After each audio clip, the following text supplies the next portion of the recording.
The war had been over for 19 hours when Augusta Longbottom opened the correspondence box. She sat beside the fire with the box on her lap, rosewood, brass-hinged, the key on a chain around her neck since the day Alice had pressed it into her palm without explanation. The celebration noise had faded sometime after midnight, the bonfires doused, the owls quieted. Frank and Alice had come in just before 11. Frank's face carrying that particular stillness Augusta recognized from the ends of difficult things. Not happiness exactly, not relief, but the quiet that follows when something has finally stopped. Alice had hung her cloak and gone upstairs to check on Neville without speaking. Augusta had stayed in the chair. The house was stone walls and low ceilings and a garden gone wild because neither Frank nor Alice had time for it. It held tonight's silence differently than other silences. Voldemort was gone. The Potters were dead. She was not yet ready to call Harry a child. She was keeping safe, though he would be within the hour. She produced the parchment from beneath the other letters and unfolded it on her knee. Alice's handwriting, smaller and more deliberate than usual, as if she had understood this document might outlive the goodwill between its parties. Alice had drawn it up during one of those weeks when everything seemed to be tilting, naming herself Alice Longbottom Nee Potter, as godmother to Harry James Potter, son of her brother James, and designating Augusta as successor guardian in the event of Alice's incapacitation with the full authority of a magical guardian under wizarding law. The owl had come at 9:30. Albus Dumbledore was moving the boy tonight by Hagrid's hand to a Muggle address in Surrey. A sister Augusta had never heard named. The boy would grow up with people who had no capacity to understand what they were keeping. Augusta folded the parchment and put it in her coat pocket. She went upstairs. In Neville's room, he lay on his back, with his fists curled the way he had slept, since he was very small, and his face in sleep held a softness he never showed in daylight. She stood in the doorway a moment longer than necessary. Then she knocked once on Frank and Alice's door and opened it without waiting. "I'm going to Surrey," she said. Frank was sitting on the edge of the bed with his boots still on. He looked up. He was not a man who required things explained twice, and she watched understanding arrive in his face in the order it always arrived. First the fact, then its shape, then the cost. "The claws," he said. "Yes, be careful." Alice had not looked up from the window. She stood with one hand on the frame, and Augusta understood, as she often understood things about Alice without being told, that she was not absent from this conversation. She was simply already past it. "The wards," Alice said quietly. "He may have had them prepared." "He had them prepared for Surrey, not for here." Alice turned. Her face was composed in the way it was when she had already decided. Augusta went. Little Whinging at 2 in the morning was a suburban English nothing. Identical houses behind identical hedges, the hush of a street that had never needed to be more than what it was. The air smelled of rain and chimney smoke. Augusta stood at the corner with her coat buttoned against the November and looked toward number 4. Dumbledore was already there. He sat on the low wall outside the house, not hiding, which was either arrogance or confidence in the concealing charms he had placed, and Augusta suspected both. He was very tall, even seated, silver beard tucked into his coat, half-moon spectacles catching the faint lamplight from the end of the road. He watched her approach without surprise. Beside the wall, a tabby cat with spectacle-shaped markings around its eyes sat absolutely still. "Augusta," Dumbledore said. "Albus." She stopped at a reasonable distance and drew the parchment from her pocket. "You know what this is." He glanced at it. "I know what you believe it is." Alice drew this, before a solicitor, of wizarding lore, while she was of full sound mind and capacity. It establishes her as Harry's godmother and me as her successor in the event of incapacitation. She is incapacitated." Augusta's voice was not loud. It was never loud. It was the kind of voice that closed doors from across a room. Sirius Black is imprisoned without trial and cannot act as godfather. There is no other competing claim. There is the matter of protection. Dumbledore had not moved from the wall. "The blood charm I intend to anchor at this address requires a blood relative of Lily Potter. Her sister lives here. While Harry can call this house his home, he cannot be touched by what remains of Voldemort.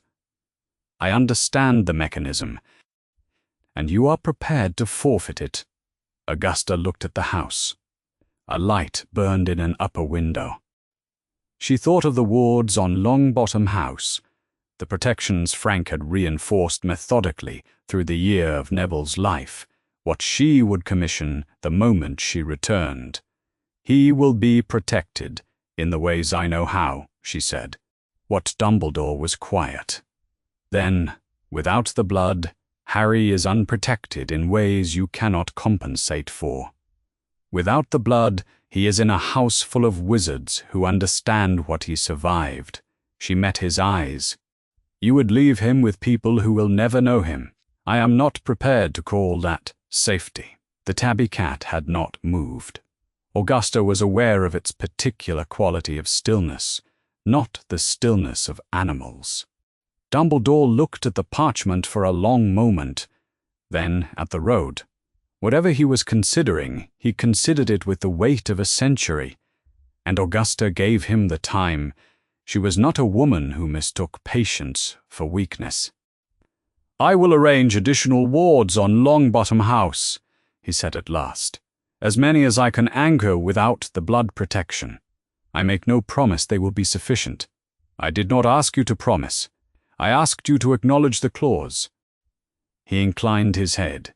She heard the motorbike before she saw it, an impossible sound for this street at this hour, something enormous descending from a sky that had given no indication it was that kind of sky. Rubeus Hagrid came down out of the November dark with a bundle held against his chest as carefully as if it were made of something irreplaceable, and landed on the road with a restraint that visibly cost him. He looked between them with the expression of a man who has arrived somewhere he does not understand and would prefer not to. "Professor," he said. Then, uncertain, "Mrs. Longbottom, give him to me," Augusta said. Hagrid looked at Dumbledore. Dumbledore gave the smallest possible nod. Hagrid transferred the bundle with laborious care, and Augusta received the weight of it, heavier than she had expected. Or perhaps she had simply forgotten how substantial small children are. The child was asleep. Dark hair in an improbable quantity. A face that still carried something of James Potter in its arrangements, the way infants carry their parents before they begin to be themselves. He had been crying recently. She could see the dried tracks on his cheeks, and had exhausted himself into quiet, and on his forehead, livid against the pale skin, a scar in the shape of a lightning bolt. Her jaw set. She said nothing. She turned and apparated. Alice was waiting at the foot of the stairs. Augusta had not told her to wait. It was not the kind of thing you told Alice to do. She stood in the hallway with her arms slightly open, ready rather than reaching. And when Augusta came through the door, Alice took the child from her without a word and held him against her chest. She stood with her eyes closed for a moment. When she opened them and looked down at Harry, her face held an expression Augusta had no name for. Not grief, not relief. Something older than both. The look of a person receiving what they have been quietly preparing for without knowing it. The green eyes that would have been Lily's if Lily were here, the dark hair that would have been James's. Harry slept through all of it, Augusta considered this a reasonable position to take. She unpinned her coat and hung it beside Alice's. She went to the kitchen and put the kettle on. Whatever came next. The wards, the conversation not yet finished with Dumbledore, the question of what to tell these children when they were old enough to hear it, could be addressed in the morning. Tonight there was a child in Alice's arms who had nowhere else to go, and the house was standing and the fire had not gone out. That was enough to be going on with. The house changed when Frank and Alice were home. Augusta did not have a word for what it changed into. Something more pressurized and alive, the way a room shifts when a fire is lit. Frank took up space differently than she did. He moved through the kitchen at twice her velocity and found things without looking, and he sang, which she would not have permitted from anyone else in her house. Alice moved quietly, but her gravity was different from Augusta's, a different kind of weight, particular to a person who has decided that efficiency is a form of care.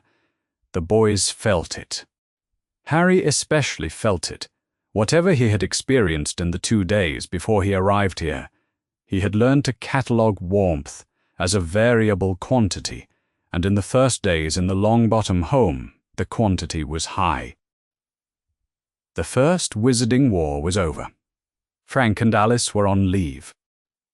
They were present for most of the day, and the house was different for it, and Augusta, who had lived alone for long enough to know the difference, permitted herself to find it useful. She managed everything. The 2 infants, the 2 adults, the stack of ministry correspondence that had arrived for Frank the morning after the celebrations, the letters from Auror colleagues who had survived, the letters from Auror colleagues' families who had not. She managed it all with ferocious efficiency and without complaint, which was her character, and without acknowledgement of what it cost, which was also her character. Alice was in the kitchen on a grey November morning, 3 days after Harry's arrival, holding him in the crook of her arm in the way she had already found, left side high against her shoulder, his face turned toward the light from the window. She was humming something low and without melody, the kind of sound that was less music than presence. Harry was awake. He was often awake. He did not sleep the way Neville slept, which was deeply and with no apparent objection. Harry slept in short, concentrated bursts, and was awake between them, looking. Alice looked back. She had not wept since the night Augusta brought him home. She was not weeping now. She was simply still. In a way, she was not still when she held.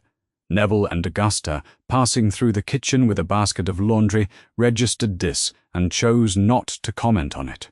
The dark hair, the green eyes, Lily's eyes, exactly. It was like looking at a branch of the family tree Augusta had never personally known, and having it look back at you. Alice turned her face toward the window after a moment, which told Augusta everything she needed to know about what Alice was thinking, and confirmed that she was in fact thinking it. James Potter had been Alice's brother.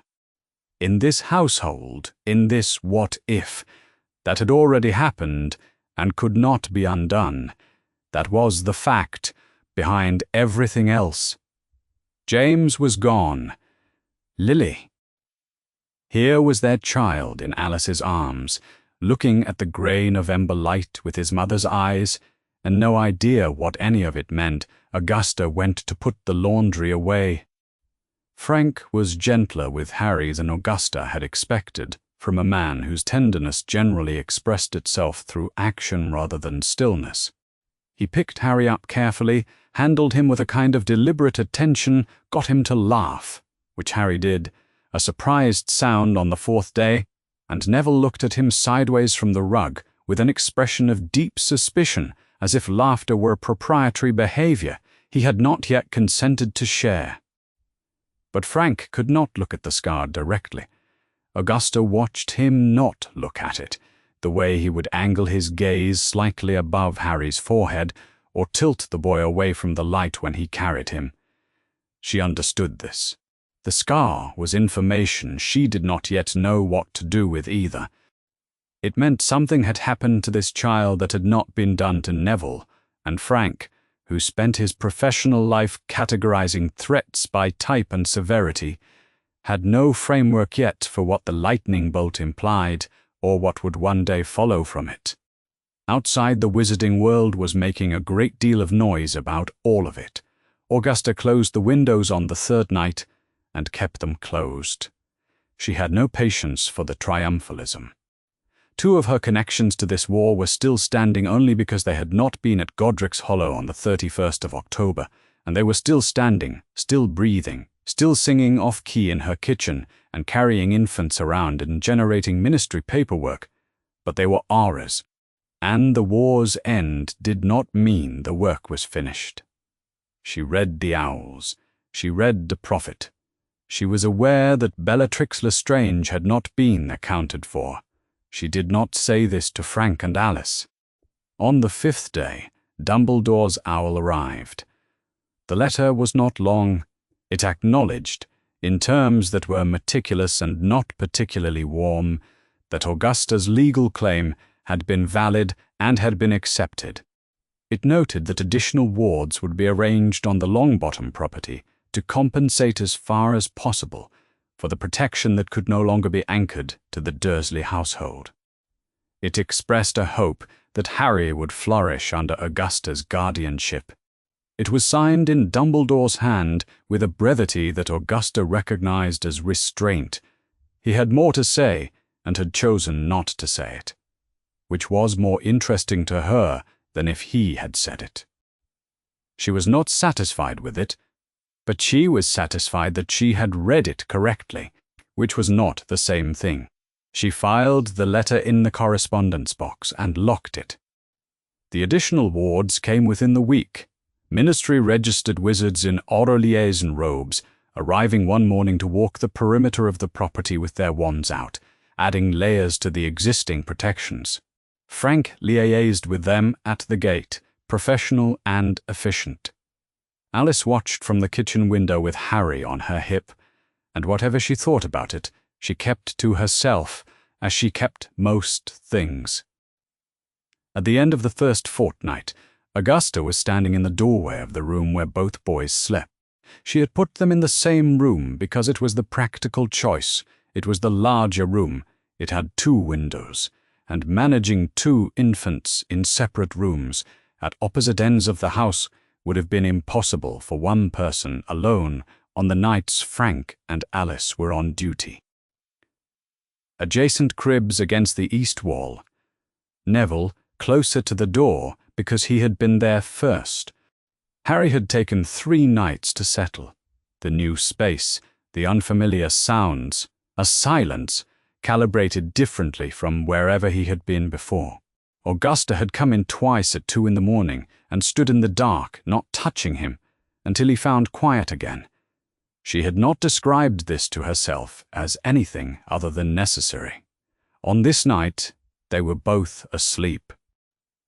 Neville on his back with his fists curled, Harry on his side, face turned toward the wall, dark hair impossible to manage even in sleep. 2 children. Both of them were at the start of something she could not fully see. She knew enough to understand that the scar on Harry's forehead was not the end of a story, but its first sentence. She knew enough to understand that surviving a war was not the same thing as being safe afterward. She was one elderly witch with a legal document and a correspondence box, and 2 infants who needed to grow up into whatever they were going to be, and Frank and Alice who would help them.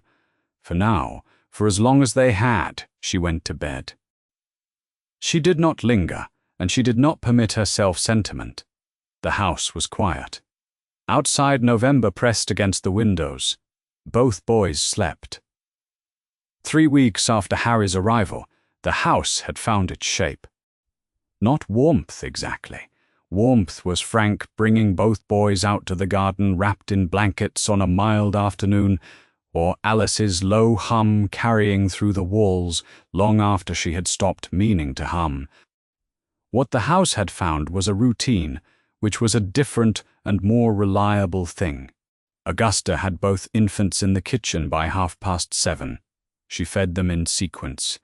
Neville first, because he was loudest about it. Harry second, because he had learned already that patience was the price of this household. Frank and Alice left for their limited Auror shifts by 8. The war was over, but its aftermath required management, and experienced Aurors were not given to sitting idle. Augusta did not sit idle either.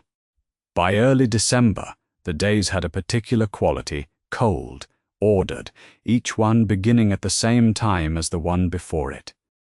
She had begun to teach herself what she needed to know, not the sentimentality of new parenthood, but the practical taxonomies of two distinct small people.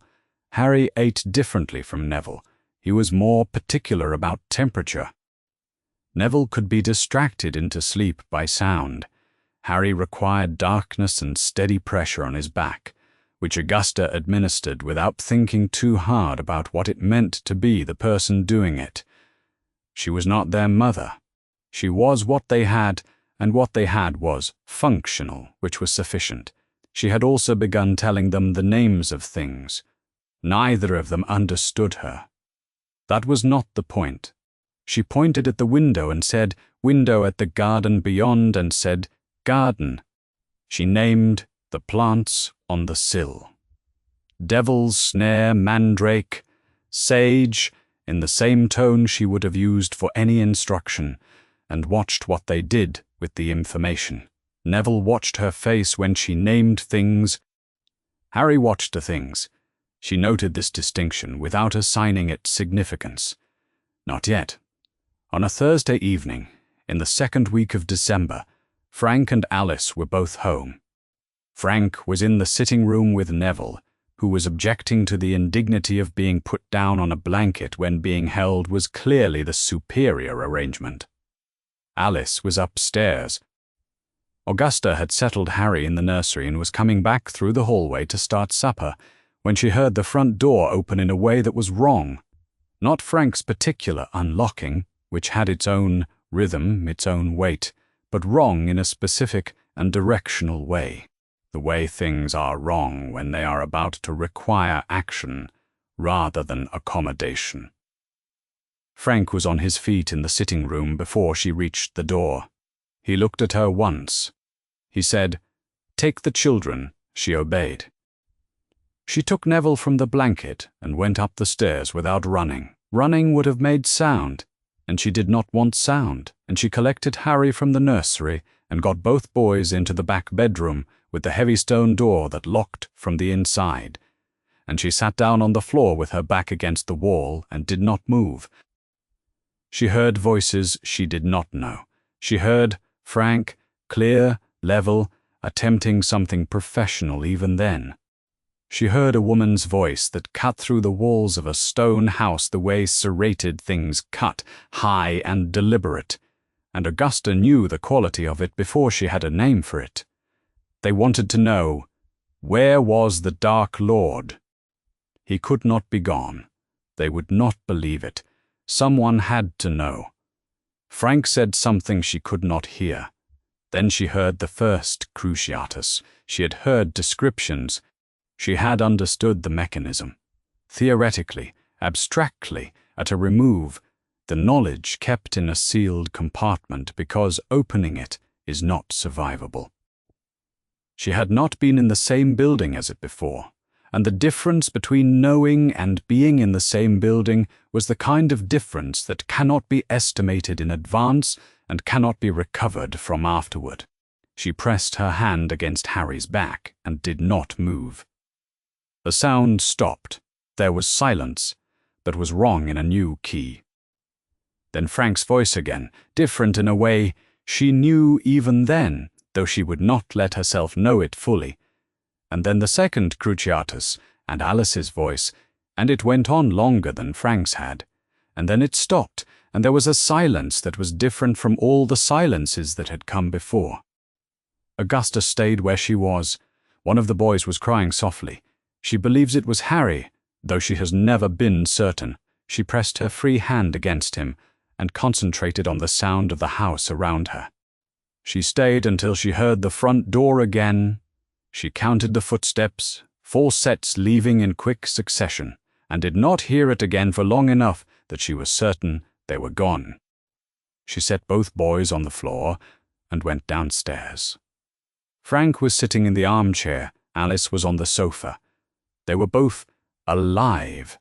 She could see their chests moving from the doorway, and they were both looking at nothing. Alice's hands were folded in her lap. Alice's face was already doing something it had not done before, a blankness, an openness, the beginning of an expression that would one day become permanent, the wispy stillness, the look of permanent and mild surprise that she would carry for the rest of her life. Frank was looking at the ceiling. Neither of them spoke when Augusta came into the room. Neither of them looked at her. She called for healers. St. Mungo's admitted them both to the Janus Thicky ward before midnight. Augusta signed the forms and sat with them for an hour in the chairs between the 2 beds, while healers moved through the space and spoke to her in the voices reserved for prognoses that are permanent. She left before midnight. She could not stay. She went home. Bellatrix Lestrange was apprehended within the week. Rodolphus and Rabastan followed within days. Barty Crouch Jr., 19 years old, his father, the head of the Department of Magical Law Enforcement, was found in January. Augusta read it all in the Prophet, with the exactness of someone filing information she was not yet ready to feel, and she set each issue aside in a stack on the kitchen table. And she did not read them again. She attended the trial. She sat in the gallery of the courtroom while Bartemius Crouch Sr. presided, and she watched all 4 defendants brought in, and she watched Bellatrix Lestrange deliver herself of a speech before the sentencing that Augusta would carry for the rest of her life, not for its content, but for the face Bellatrix wore while she said it. Dark eyes, no remorse. Something that read as grievance rather than guilt, the expression of someone who believed she was the wronged party and intended the courtroom to understand this before she was removed from it. She looked at Crouch Sr. as if the sentencing were an administrative inconvenience she intended to outlive. Augusta left before the verdict was read. The nanny's arrangement ended at noon, and it was already 20 minutes past 11. She walked out of the ministry into the December cold and went home. She sat in the kitchen that night with a lamp burning. She had moved the cribs there weeks ago because the kitchen was the warmest room. She could see both boys from the chair at the table, which meant she did not have to choose between them. They were asleep. Neville on his back with his fists curled. Harry on his side, dark hair impossible to manage even in sleep. His face turned toward the window where the winter dark pressed against the glass, on the mantel in the sitting room, in the case she had brought back from St. T.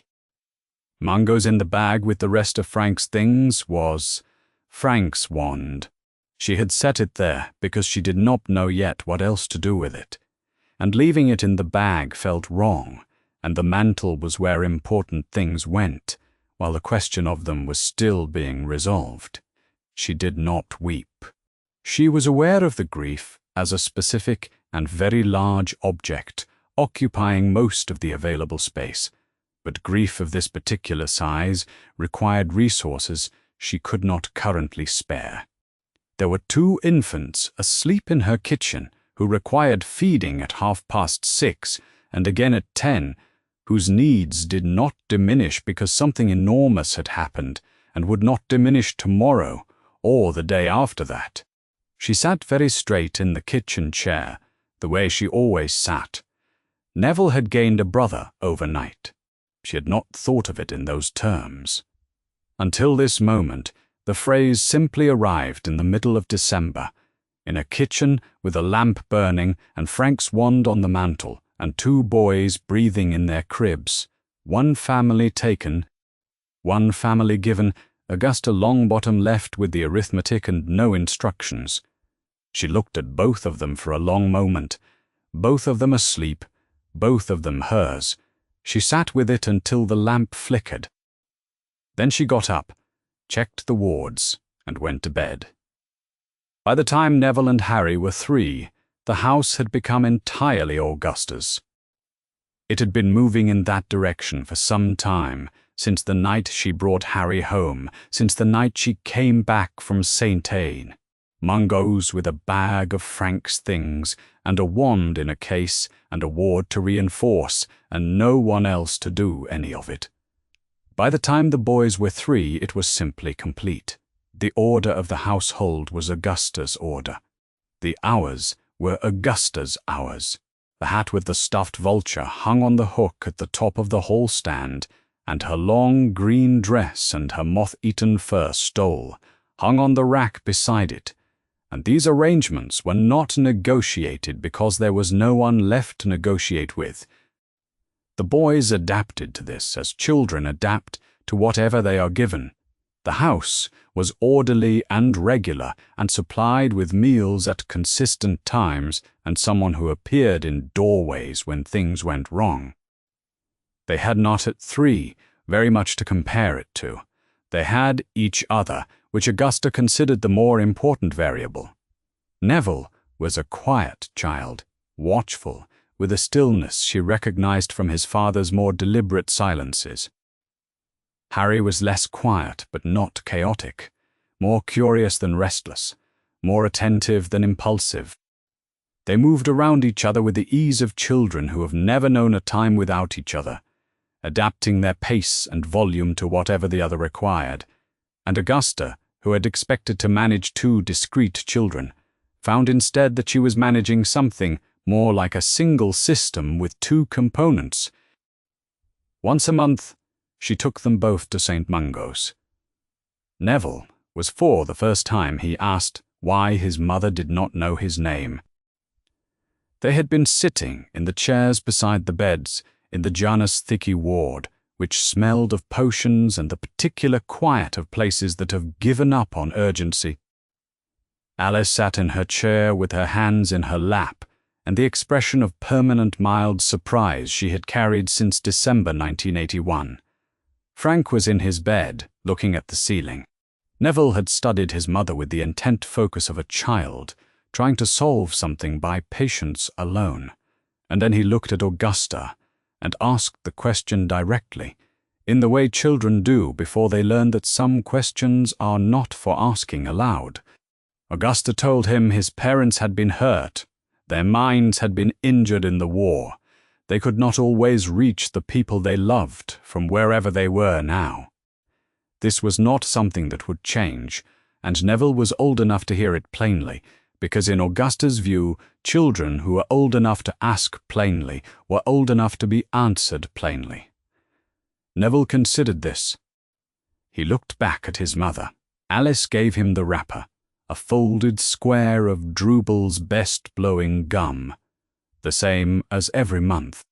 Whether she knew what she was giving or to whom was not always clear, but she held it out to him with the precision of habit, and Neville took it and turned it over in his hands without speaking, the way he handled things he did not yet have words for.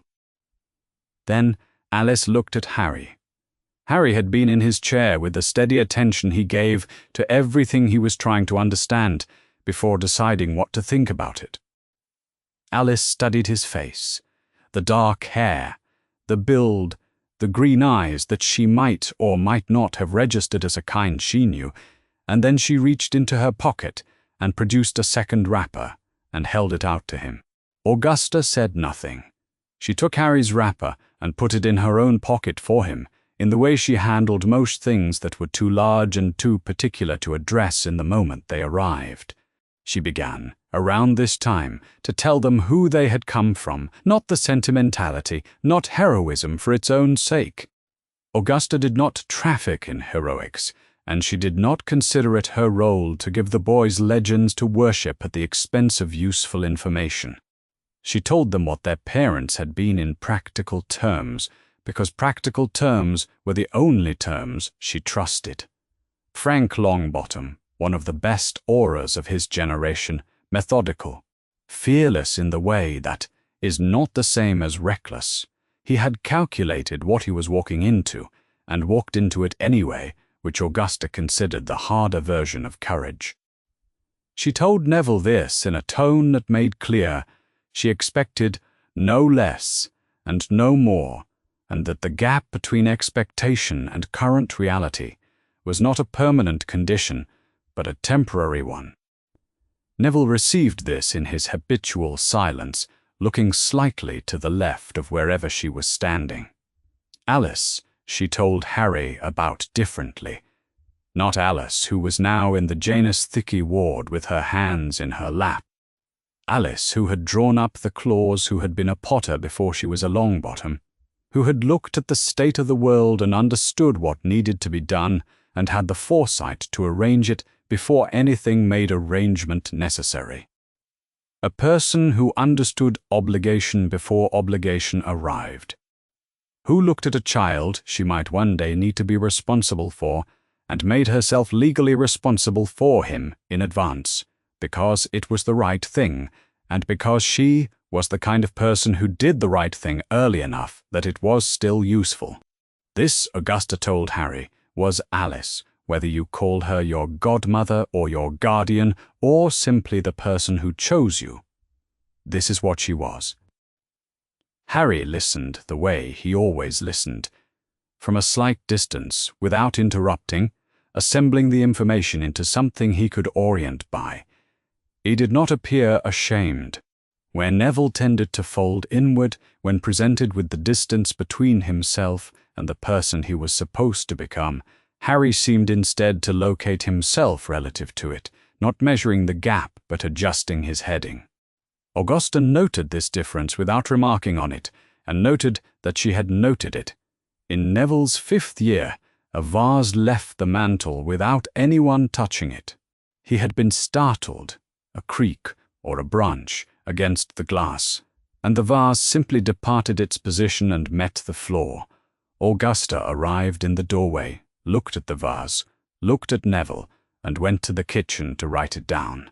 3 days later, Harry stood at the windowsill where she kept her seedling pots, and one of them, a sage, recently repotted, grew 6 inches in under a minute, and split its terracotta pot cleanly along the base. Then she sat them both at the kitchen table. She told them what had happened, what it was called, that it would keep happening, and that she intended to help them learn to manage it. She told them the names of things, plants first, because they were patient subjects and could not leave the room. Then the names of spells they could not yet cast, but would benefit from hearing often. Then the history of the wizarding world, starting at the parts that were most relevant to what they were. Harry attended to the lessons and to the window in roughly equal measure. Neville attended, and afterwards sat in the corner, touching the spines of books in the particular way he had when he was processing something at a remove from the actual subject. They learned how to be in the same space with the ease of practice. When Neville went, still in the inward way, when the lesson had landed somewhere tender, Harry had a habit of appearing near him, not speaking, just present, the way a person stands near something they want to be useful to. And Neville, for his part, absorbed Harry's restlessness, without being altered by it, returning consistently to whatever they had been doing before. Neither of them appeared aware that they were doing any of this on purpose. That evening, after they were in bed, Augusta sat in the kitchen. She held Frank's wand, the one from the case on the mantel, that she had not and would not use, that was not hers in any sense that mattered. She held it sometimes in the evenings because it had been Frank's, and because she was still in the business of not having a word for that, and it was easier to hold a thing than to name it. She set it back in the case and latched it. Then she went to check on the boys. They were both asleep, which was expected. Both of them had turned their heads slightly to the left toward the window, the same angle, as if they had agreed on something in sleep that they hadn't needed to discuss while awake. Augusta stood in the doorway for a moment longer than was necessary. She went to bed. The house was quiet. Outside, the garden had finally been cut back to a shape that resembled intention, which was a different kind of thing from wild, and not less alive. By the time Neville and Harry were 7, the wizarding world had decided something. It had decided, or at least begun to assume, that Harry Potter was alive somewhere. He had survived the night in Godric's Hollow, and someone was presumably raising him, and the someone had chosen not to be public about it, and the wizarding world had accepted this, in the way it accepted most inconvenient truths, by talking about it at the edges of other conversations, never quite addressing it directly. The Longbottom home was not where the conversations pointed. Dumbledore had done something or said something or simply declined to say anything in the particular way that functions as a directive, and the result was that no one arrived at their door except people who were supposed to arrive. Until the Tuesday in November, when someone arrived who wasn't supposed to. The man on the step was young, younger than Neville had expected vaguely, without having had a clear expectation. But he looked as if something had been working against that youth for a long time. His robes were threadbare and too thin for the weather. His light brown hair was going grey at the edges before it had any reason to, and his face was thin and marked with the specific exhaustion that isn't the same as tired, the kind that comes from living in a body that costs more than ordinary bodies do. He stood with his hands at his sides, and he asked, very quietly, if he might see Harry Augusta. Response was to look at him for a long moment and step back from the door in a way that was not an invitation. Neville was in the kitchen doorway. Harry was at the kitchen table with a book he wasn't reading. Augusta came back through and told Harry to stay put, and told Neville the same, and then she went into the parlor and shut the door. Neville did not stay put. He stayed near the kitchen doorway, which was technically the instruction. He could hear it through the wall when the voices carried. The man's name was Lupin. Remus Lupin, he said. And Neville could hear him choosing his words the way someone does when they are being interrogated by a person who is very good at interrogating. He had been at school with James Potter. Had been James's closest friend, along with 2 others who were gone now in different ways. He had known Lily. He had been in the Order of the Phoenix alongside Frank and Alice. Had fought beside them before the war ended. He had come, he said, because it had taken him some time to determine where Harry was, and when he had determined it, he had thought. He paused. He had thought Harry deserved to know someone who had loved his parents. Augusta asked what had taken him so long to find them. He said, "Finding something that no one has publicized takes time." There was a silence that Neville recognized as Augusta deciding. Then she came back to the kitchen and looked at Harry and said there was someone in the parlor he might want to speak with. Harry looked at Neville. Neville gave a small nod that meant go. Harry went. Neville waited until he heard the parlor door and then moved to the hallway. Through the gap of the door, he watched Lupin stand when Harry came in. He watched Lupin look at Harry in the way that people only look at things they have been imagining for a long time and are now adjusting their imagining to match. Something moved across Lupin's face that was careful, and then not careful at all. 2 things at once. He said, "You look like your father." He said it the way you say a thing that hurts to say but is also true and worth saying. He said, "And Lily's eyes, exactly Lily's eyes." He sat back down. He told Harry about his parents. Not the war first, the people first. James, he said, had been brilliant and infuriating and recklessly loyal, the kind of person who never seriously considered that bravery might be something you could have too much of. He had been impossible to stay angry with, which was its own kind of problem. Lily had been exceptional, precise and principled, and possessed of a moral clarity that the rest of them had occasionally found inconvenient and almost always needed. She had been the one who actually understood what they were fighting for, not just who they were fighting. They had loved Harry from before he was born. They had died protecting him. Lupin said this last part in the flat, careful voice of someone who has spent years saying true and hard things to himself and has learned to say them to other people without flinching. And Neville, standing in the hallway, registered the difference between that and lying. He knew his own parents' story. He had known it in pieces since he was very small, and in full since he was 5 or 6, when Augusta had told him plainly and directly in the way she told him everything. Frank and Alice Longbottom had been tortured into permanent insanity by 4 Death Eaters. They lived in the Janus Thicky ward at St. Mungo's. They would not recover. He visited them every month, and they did not know his name. He had never heard anyone speak about Harry's parents the way Lupin was speaking about them now. He had heard facts. He had heard what happened and who was responsible and what it meant. He had heard Augusta say that James Potter had been Alice's brother, and that was why Harry was here.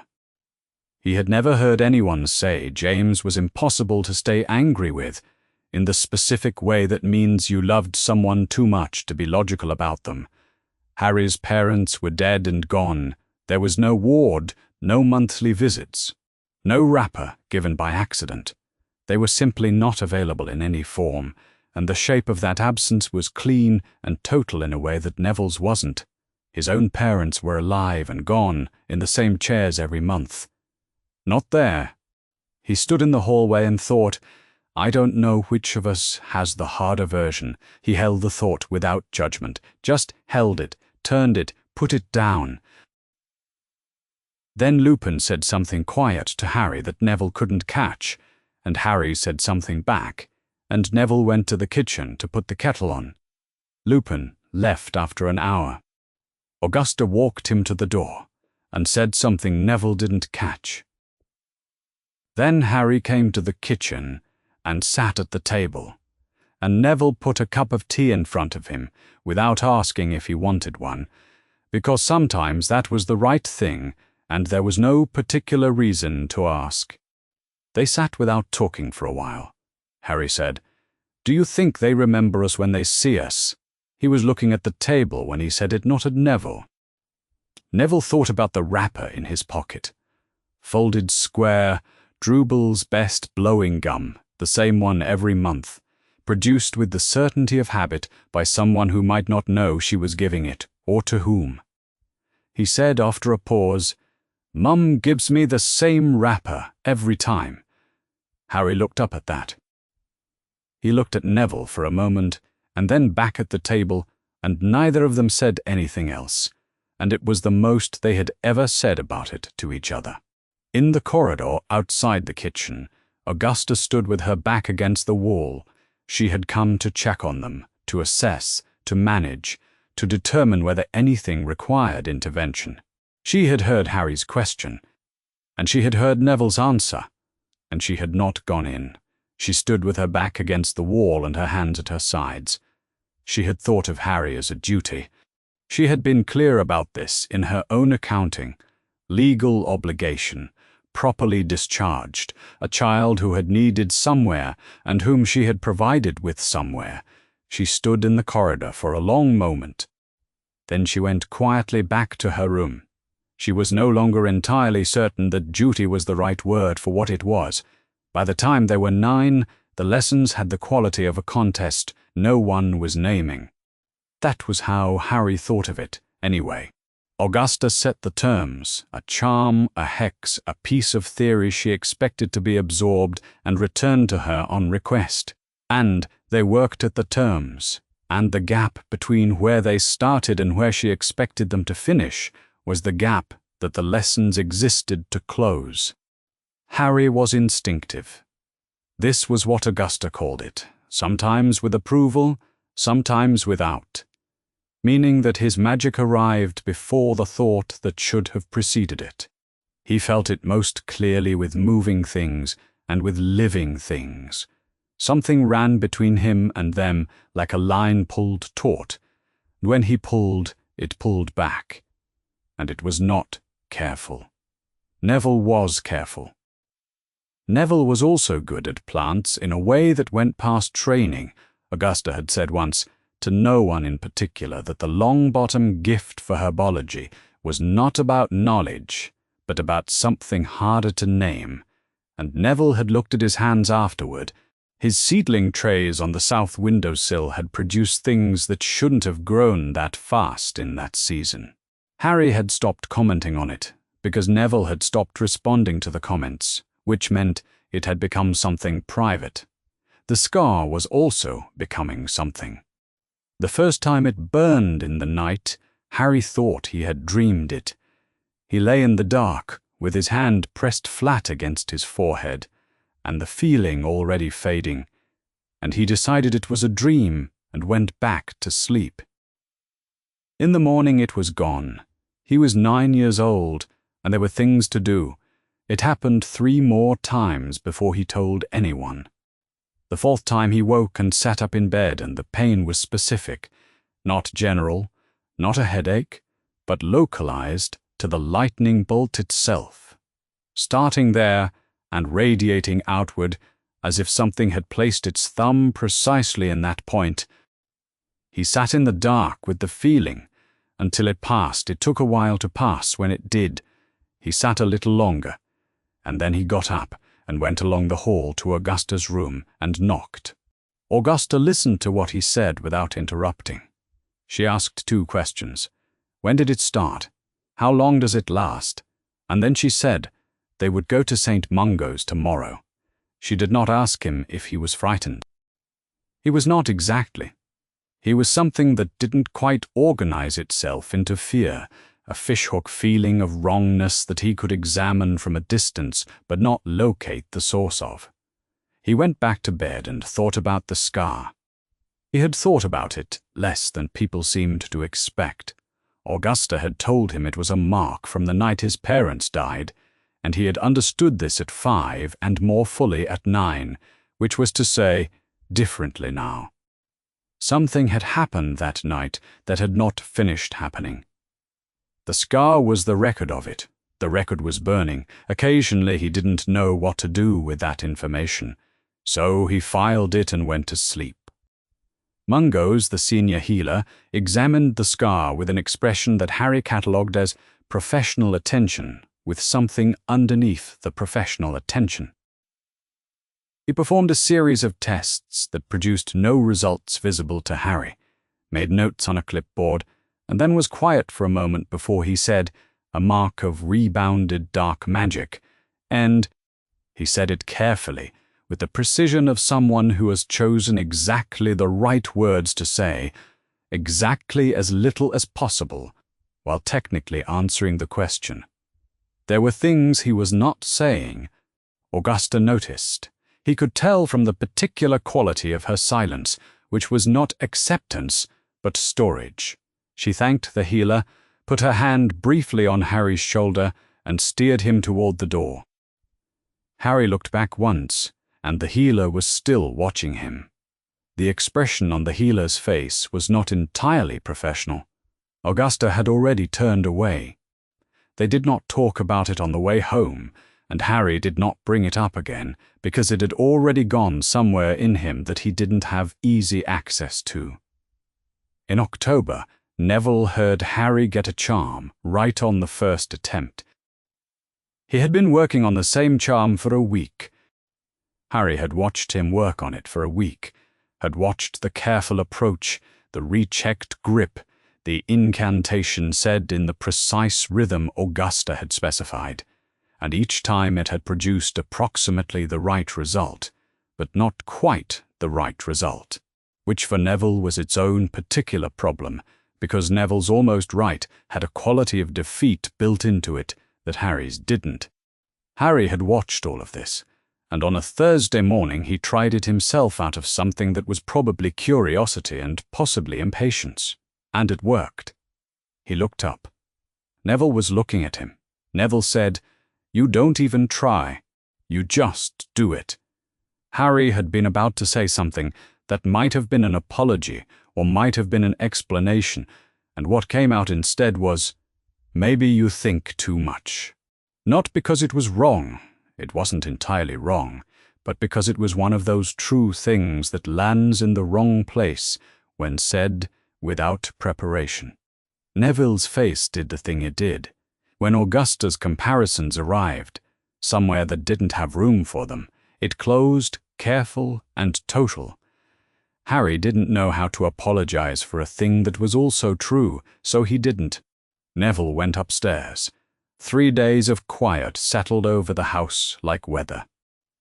They ate at the same table, and they were not unkind, but the particular ease with which they moved through the same space had gone somewhere, and neither of them was getting at it by approaching it directly. Augusta watched this happen.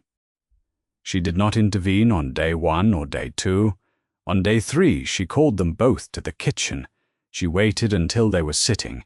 Then she said, "Your father fought better alongside a partner than he ever did alone. So did Alice." Neither of them succeeded by being the same. She said it in the tone she used for facts. She considered self-evident and important. Then she got up and left the kitchen. Harry looked at the table. Neville looked at the table. "I shouldn't have said it," Harry said. "It wasn't wrong," Neville said, which was true and was also not an absolution, and Harry understood the difference. They went back to the afternoon lesson. That night, after Augusta had gone to bed, Harry went to the sitting room. Frank's wand in its case on the mantel. He had known it was there since he was small, had understood what it was for as long. He stood in front of it without touching it. He heard Neville on the stairs. He said, "She kept it for you. She kept it all this time." Neville came into the room and stood beside him.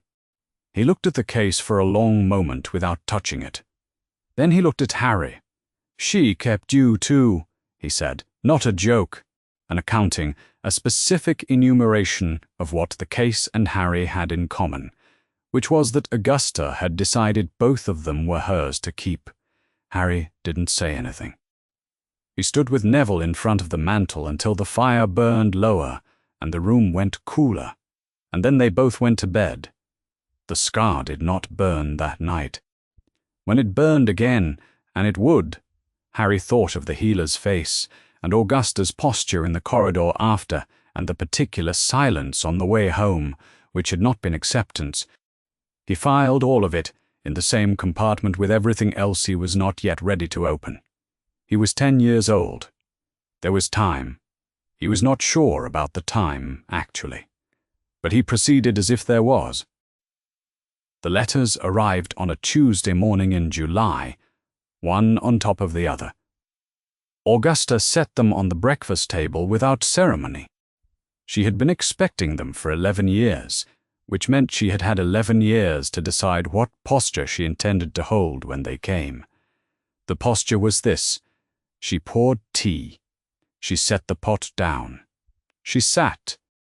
Neville read his with the careful attention he gave things he intended to remember, then folded it and set it squarely on the table. Harry read his more quickly. His eyes moved across it in a way that was less reading than acquisition, securing the information first and examining it second. He set it down beside Neville's. Neither of them said anything. Augusta finished her tea. Then she went to the sitting room. She came back with the wand case from the mantel, the one she had brought from Sendata. Mungo's in December of 1981, the one she had set on the mantel because the mantel was where important things went when the question of them was still being resolved, and then had left there for 9 years because the question had never resolved into anything other than what it already was. She set the case on the table in front of Neville. She said, "Your father would want you to have this." Neville looked at her. Then he looked at the case and he opened it. He was quiet for a long moment. He looked at his father's wand, in its green velvet lining, and whatever he felt about it, he kept in the way he kept things, contained, present, internal. He did not close the case. He did not speak. Harry across the table did not say anything either, which was the right thing to do, and which cost him some effort. Augusta poured more tea. Outside the garden did the things it did in July. For Harry's wand she took him herself. Ollivander's was a narrow shop that smelled of cedar shavings and something beneath the cedar that Harry couldn't identify, old, charged, like the air before rain. Wand boxes were stacked from floor to ceiling in rows that extended back into the dim interior of the shop until the shelf light ran out and the dark began. Harry stood in the entrance and looked at all of them. Augusta waited outside. Ollivander was already behind the counter, as if he had heard them before they arrived. He was very old and white-haired, with large silver eyes that had been cataloguing things for a very long time, and did not appear surprised by anything. He looked at Harry in the particular way he had been looking at customers for decades, an assessment, rapid and complete, and then he began. The first wand produced a shower of sparks from the wrong end. The second did nothing at all. The third made the boxes on the nearest shelf tremble, in a way Ollivander did not appear pleased by, and he took it back before Harry could finish the motion. He went further back into the shop. The fifth was holly, phoenix feather core, supple. Harry picked it up, and the warmth came at once, up through the handle and into his palm and his wrist and his arm, and the boxes nearest the door rustled faintly, without being touched, and something happened to the air in the shop that Harry couldn't name but could feel, the way you feel a change in pressure before you understand. He looked at the wand. He felt the wand looking back.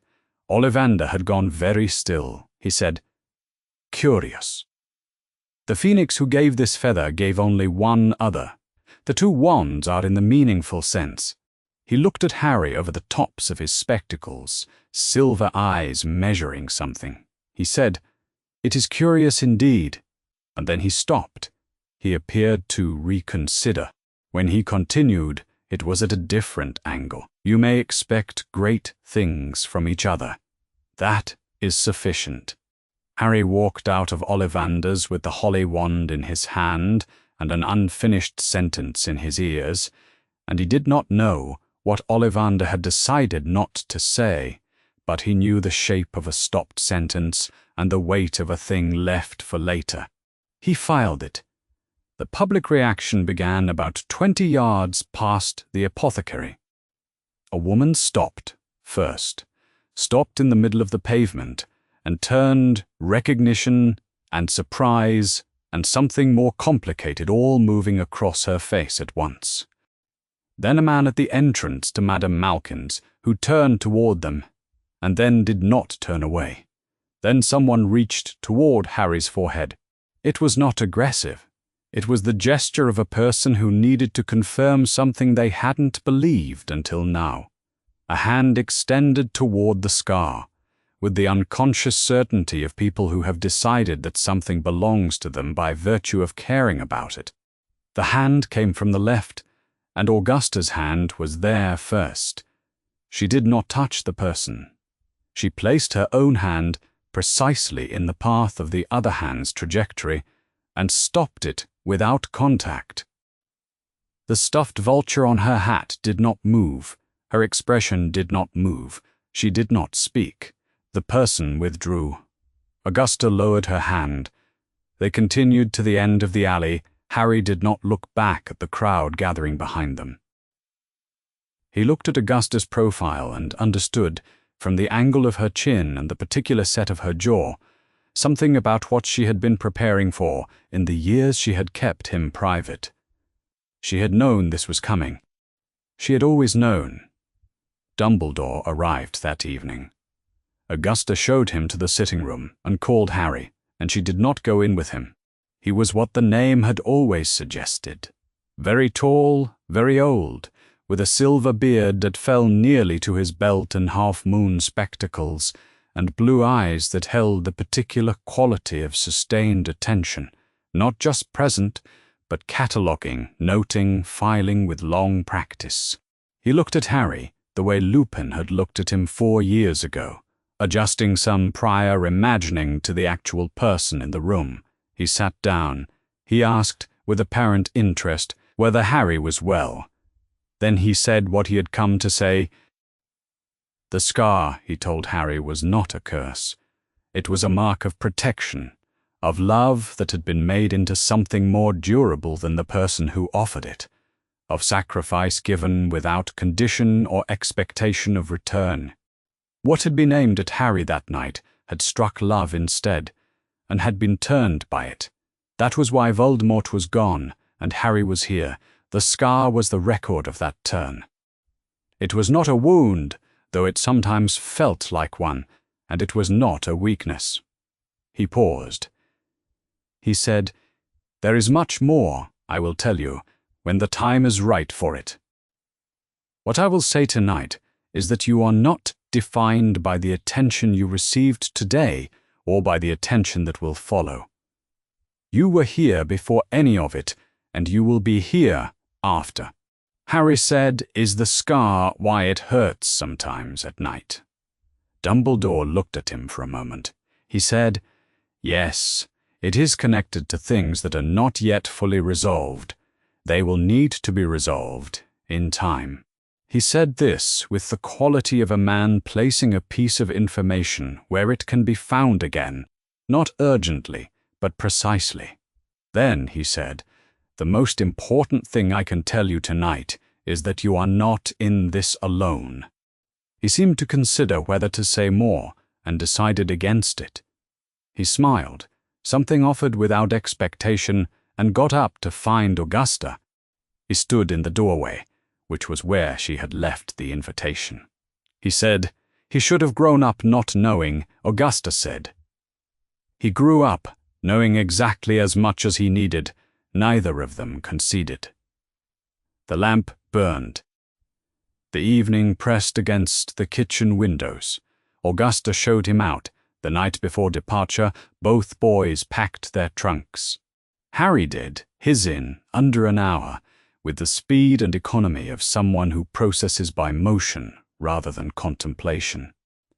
Neville did his carefully, checking his list against the contents twice, moving things to different positions until the arrangement made sense to him.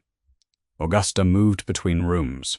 She checked Neville's trunk, the new wand, 13 inches, yew, dragon heartstring, Frank's wand in its separate case, the books in the order she would have ordered them. She checked Harry's trunk, the holly wand in its wrappings, the texts, the papers. She was satisfied. She turned out the lamp in Neville's room. She turned out the lamp in Harry's room. She stood for a moment in the hall between the two open doors. She was not given to speeches. She did not prepare remarks for occasions. What she had done was raise them to this point, and the raising did not end. It simply continued in rooms she could not follow them into. That was what raising children toward the world had always meant, and she had known it going in, and had proceeded regardless. She went to bed. Augusta straightened Neville's collar on the concourse at King's Cross with the same precision she applied to everything.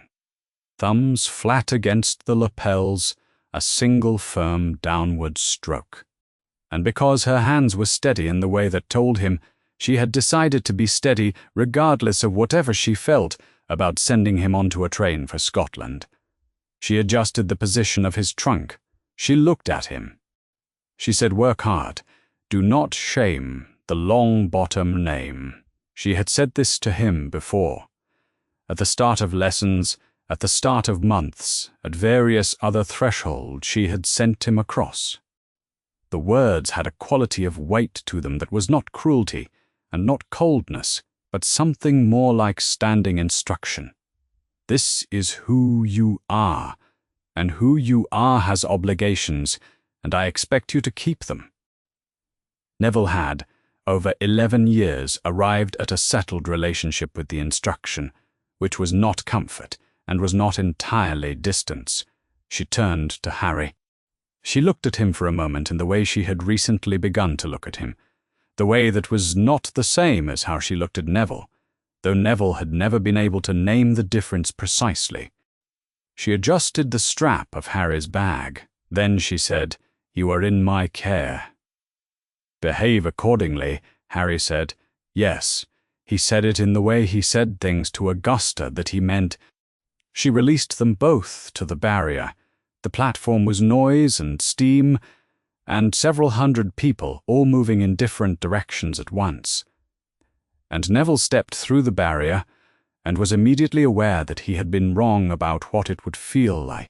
He had imagined the platform. He had been imagining it with increasing precision for months. The Hogwarts Express, the other students, the enormity of the thing beginning. What he had not adequately imagined was the scale of the sound which hit him like a change in weather, the engine's hiss, the trolleys, the shouted names, the owls, the general organized chaos of several year groups of students arriving simultaneously with their families. He stopped just past the barrier and stood with it for a moment. Harry didn't stop. He stepped through the barrier and his eyes moved, fast, comprehensive, cataloguing everything. He had always been like that in new spaces, taking them in all at once, without appearing overwhelmed by any of it.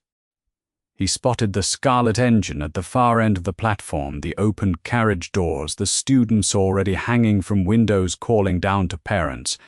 He started walking toward it. Neville followed. They found a compartment without discussion. Second carriage from the back, not quite empty, but not crowded, facing the direction of travel. Neville put his trunk in the rack above the seat and sat. Harry put his in after and sat across from him. For a moment, it was quiet. Neville had been afraid of this day for months. He had not said so, because Harry would not have known what to do with it, and Augusta would have told him to manage it, both of which were reasonable responses that didn't help. He had managed it himself, the way he managed most things, by attending to the manageable parts of it, one at a time, until the unmanageable feeling somewhere underneath had nowhere left to sit.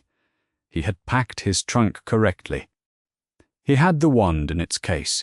He was on the train. The train was one compartment at a time, and this was the first one. A while after the train had departed, a boy appeared in the doorway. He was tall for 11, with red hair and a generous arrangement of freckles, and the slightly baffled expression of someone who had checked every other compartment and found this one only because it was the last. He looked at Neville. He looked at Harry. He looked at both of them with particular attention, as if working out what he had walked into. He said, "Is this compartment taken?" Neville said, "There's room." The boy came in and settled onto the seat beside Harry, and he looked at Harry again, with a different kind of attention now, the kind that was trying to resolve something. He said, with the directness of someone who had decided that being indirect would take too long, "You're Harry Potter, aren't you?" Harry said yes. The boy nodded as if he had expected this, but had still needed to confirm it. He said his name was Ron Weasley, and that he had 6 brothers, and they had all been to Hogwarts, and he was the last one. He glanced at Neville's side of the compartment. Neville said, "Neville Longbottom." Something shifted in Ron's expression at that, a quick recalibration. He said, "Right?" And then he said, "So you both know each other, then?" They did. The first students appeared in the corridor outside the compartment window, about 40 minutes past Birmingham. Not a crowd, just 1, and then 2, and then 3, with the interval between arrivals shortening. They pressed their faces against the glass in the gap between the blind and the window frame, the way people look at things they have been told are there but can't quite believe until confirmed. Neville watched Harry register them from the corner of his eye. He watched Harry go very still. It was not the stillness of hiding. It was a different kind, the stillness of someone who has been waited for and knows it, and has decided not to run from it, and is simply waiting for the shape of the thing to become clear enough to respond to. Neville had seen Harry still like this before, at St. Mungo's, when the senior healer looked at him, on Diagon Alley, when the hand came toward the scar. It was a quality he had been practicing, maybe without knowing he was practicing it, for a long time. Neville reached up and closed the compartment blind. He did not think about it before he did it. He was surprised a moment after that he had. Ron looked at him. Harry looked at him. Neville looked at the closed blind. It did not stay closed. A few minutes later, the compartment door opened, and an older student stood in the frame, a 5th year maybe, with a prefect's badge and the easy bearing of someone assured of their welcome.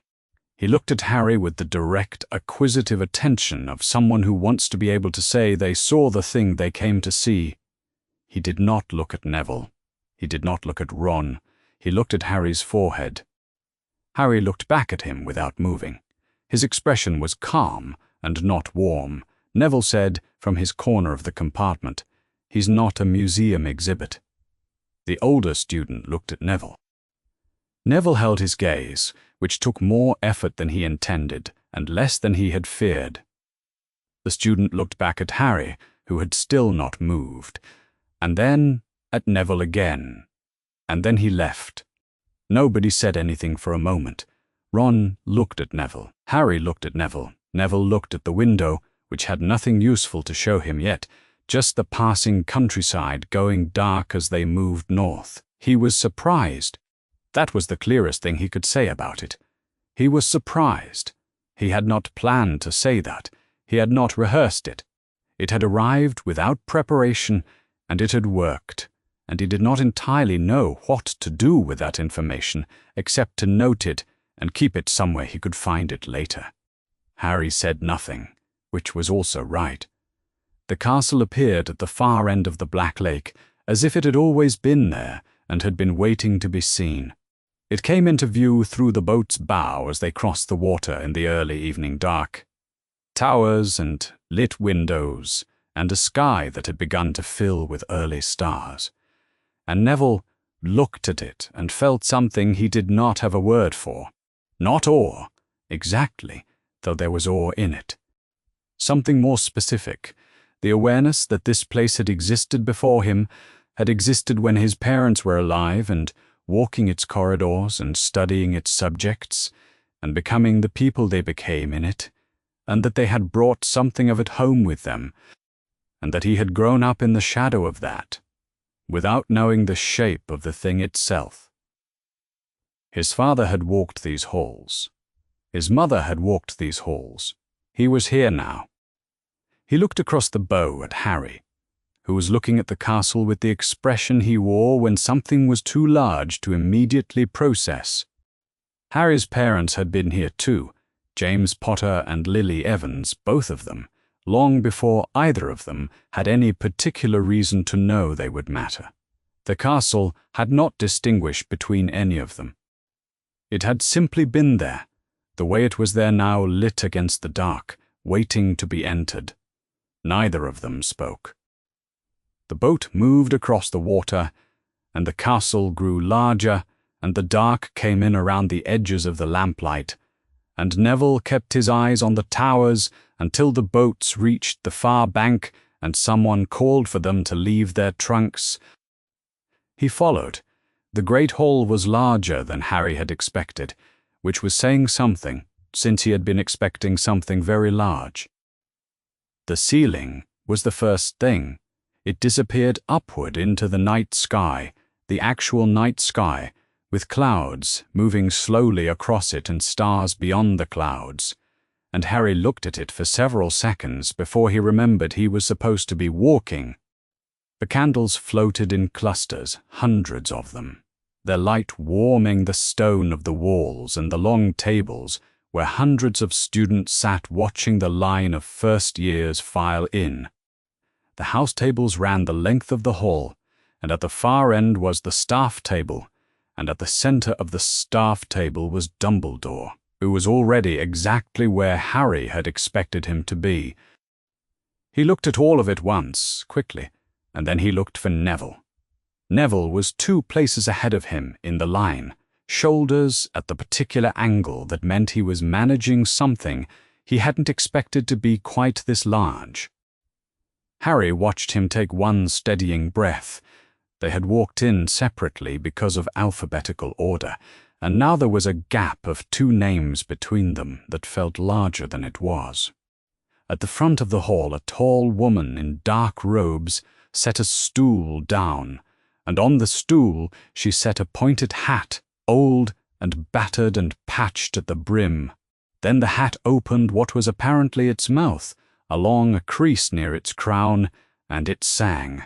Harry listened to the song. He absorbed what it was telling them about the 4 houses: courage, ambition, wisdom, loyalty, and the combinations and valencies of each, and he kept one eye on Neville, who was now 3rd in line, and he waited. The hat said, "Longy Bop Neville." Neville walked to the stool and sat. The hat came down over his ears. His hands were clasped in his lap, fingers pressed together. Harry watched him from the line. He had watched Neville sit with difficult things before. The hat sat on his head for a long time. The hall was not quiet. It had the particular low-level hum of a crowd that is being patient barely. But there was a quality of waiting in it that Harry registered as significant. Neville's hands were still in his lap. The hat said, "Gryffindor, the Gryffindor table erupted." Neville's eyes opened. He had had them closed, or nearly so, and he exhaled, one long breath, visible even from where Harry was standing. He got up from the stool and went to the Gryffindor table and sat down, and several students clapped him on the shoulder, and he absorbed this with the expression of someone who has received more than he had calculated for. Harry watched him get there. Then he looked forward in the line and waited. Several names later, the hall went quiet. Not the managed quiet of the crowd being patient, a different quiet, faster, the kind that spreads through a room in the time it takes information to travel from one end to the other. Harry heard his name, Potter, Harry, and he heard the sound that followed it, which was not applause, which was not reaction, which was something more like a held collective breath. He walked to the stool and sat. The hat came down, and he was inside the dark of it, and the dark of it was where the hat was. It was not unpleasant. It was strange. Someone else in the space behind his eyes, not hostile, but present in a way that was unusual. He felt it reading him. He felt it move through things in a way that was thorough and not unkind and very efficient, and then it stopped at something it had found, and Harry felt it consider that thing with an attention that was more careful. The thing it was considering was something Harry didn't have a name for. He had felt it before, in the night when the scar burned, when the burning was not quite pain, but was something adjacent to pain, a wrongness with no location he could point to. The hat was considering that wrongness. It was reading it the way you read a word you half recognize in a language you don't fully speak. It said, inside the dark of the hat, which was also inside Harry's head, "You could be great. Here, this quality." He felt the direction it was gesturing. He did not know what Slytherin was, yet not fully. But he knew the direction, and the direction felt wrong in the way a misread compass feels wrong. Not dangerous, just pointing somewhere he hadn't intended. He thought of Neville at the Gryffindor table. Hands finally unclenched. He thought of Augusta's face the night she had looked at him in the Longbottom house for the first time. Not warm, not unwelcome, a face, making a decision about what this child was going to be in the accounting of her life, and deciding hers. He thought of Frank's wand in its case on the mantel, kept there for 9 years waiting. He thought of Alice's wrapper in his left breast pocket, folded square, which he had carried without examining why. She had held it out to him in a ward at St. Mungo's, and he had been too young to know what it meant. And he knew now that it meant, you too, you also. You count. The hat said G.R. Findor. He sat next to Neville, because there was a space next to Neville, and because it was the space he would have sat in at home, at the breakfast table, at the kitchen table, at every table in the house they had grown up in. This required no thought. He sat down. The students around them were managing the effort of not staring at his forehead with varying degrees of success. He was accustomed to this by now. He had had 12 hours of it starting in Diagon Alley yesterday, and he had arrived at the position that the most practical response was to proceed as if it were not happening. Neville passed him a bread roll. He hadn't asked for it. He took it. They did not look at each other. They did not need to. From the staff table, the deputy headmistress watched both boys at the Gryffindor table. Harry noticed her watching, once, when he looked up from his plate. She was a severe woman with dark hair and square spectacles, and her face was not giving anything away. It never appeared to give anything away. But there was a quality to the way she was looking at their end of the table that was not the general survey of a teacher monitoring first-year students. It was specific. It was weighted. He had been told she was Professor McGonagall and that she had known Frank and Alice when they were students here. He understood, looking at the careful set of her expression, that she was carrying something about this moment that she was not going to allow herself to carry visibly, and that the not allowing was costing her a small and ordinary effort. He looked back at his plate. Dumbledore's speech was unusual in the way that Harry had begun to understand all of Dumbledore's behavior was unusual, calibrated, precise, and wearing the appearance of eccentricity. He welcomed them. He said things that were ostensibly nonsensical and were not, Harry thought, actually nonsensical. He looked once down the table to where Harry and Neville sat, and there was nothing in his expression that was performative, no public acknowledgement, no gesture toward the weight of the moment. Just a look, which contained everything it contained and nothing else, and then he moved on. Harry thought of the evening at the Longbottom house, the things Dumbledore had said, and the shape of the things he hadn't said, the careful positioning of information for later use. He filed this under things he would think about when there was more to think about them with. The first-year Gryffindors were taken up to the tower by a prefect who seemed personally affronted by the length of the staircases. The dormitory had 5 beds, each with heavy curtains, a chest at the foot. Harry found his trunk already there and set his wand on the bedside table, and lay on top of the covers without undressing for a while, looking at the stone ceiling. He could hear Neville in the next bed. It was the same breathing pattern, the rhythm he had known through the wall between their rooms for as long as he had rooms to know things through. Slightly deliberate in the inhale, which was what Neville's breathing sounded like, when he was processing something at a remove from sleep. It slowed over the course of a few minutes into something more even. He had a wand on his bedside table and a wrapper in his pocket and a scar that the Sorting Hat had found interesting for reasons he didn't yet have the information to understand. He had a ceiling he didn't know yet, and a castle he hadn't explored, and a year beginning all around him in a place that had been here before he was born and would be here after, Different ceiling. Same sound. He closed his eyes. By the end of September, Neville had got lost twice and recovered from it, both times without catastrophe.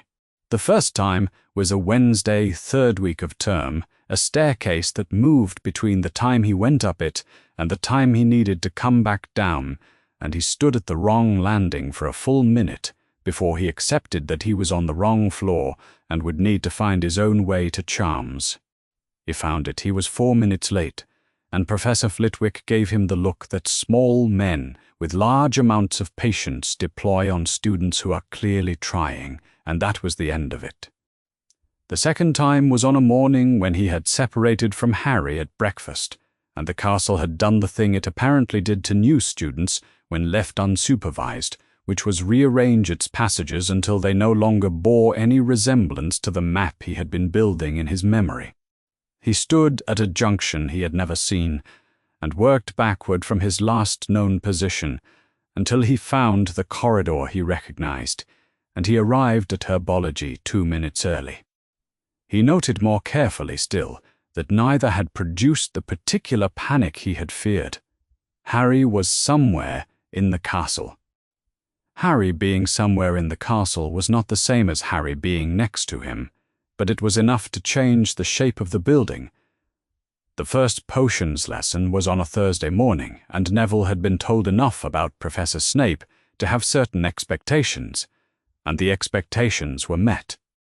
He appeared at the front of the dungeon classroom precisely as the hour struck, black robes, black hair, the kind of stillness that is actually a form of motion.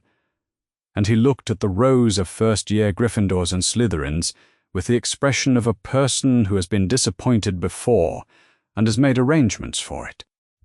He looked at Neville twice.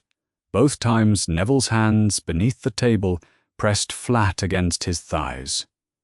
He looked at Harry differently. Not warmly.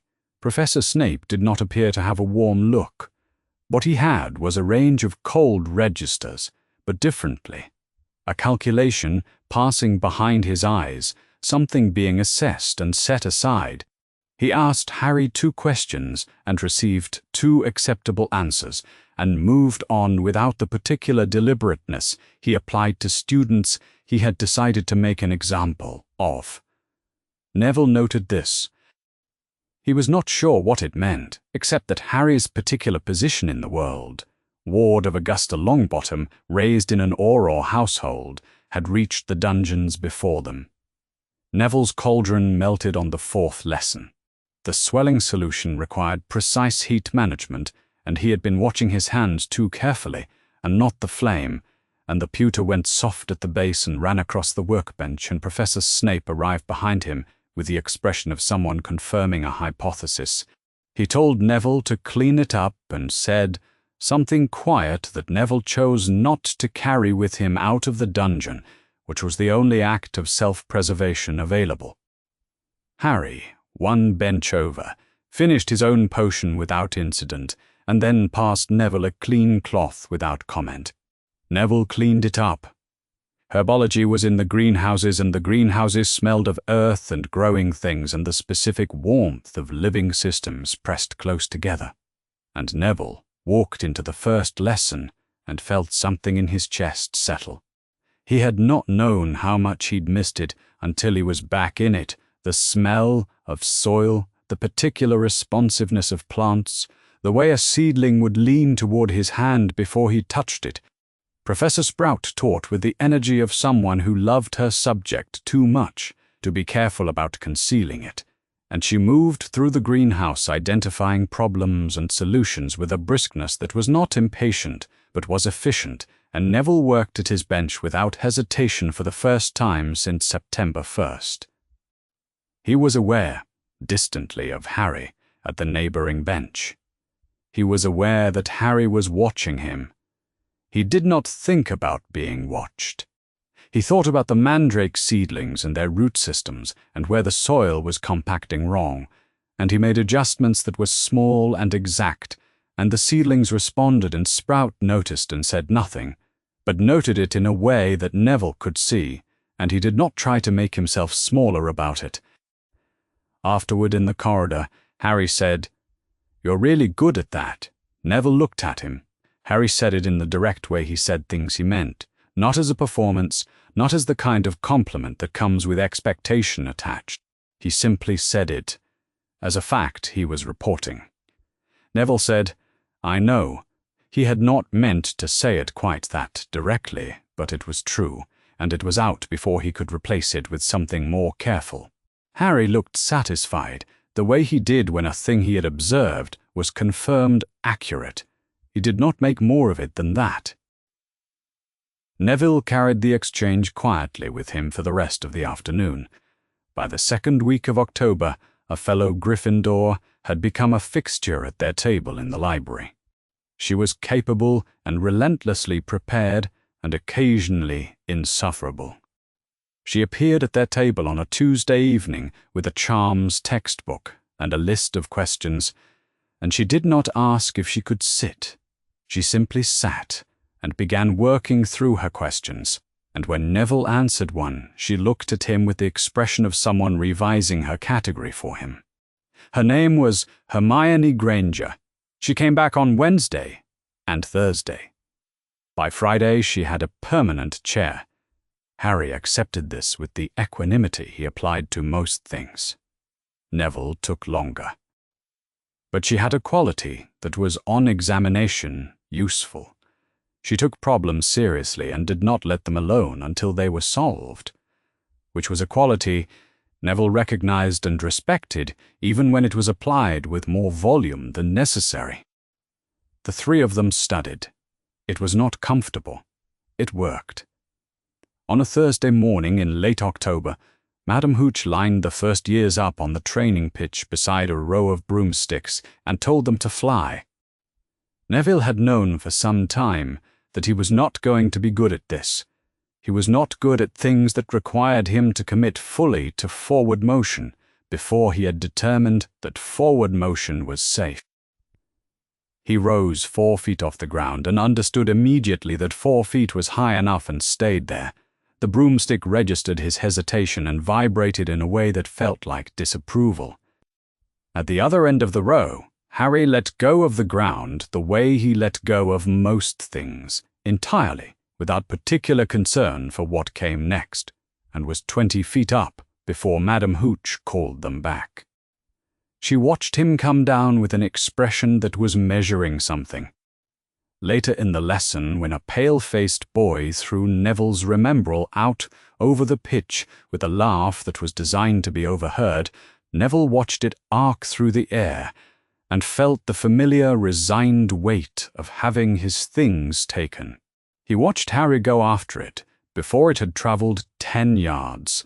No thought, no deliberation, just the motion his body had decided on while his mind was still forming the question.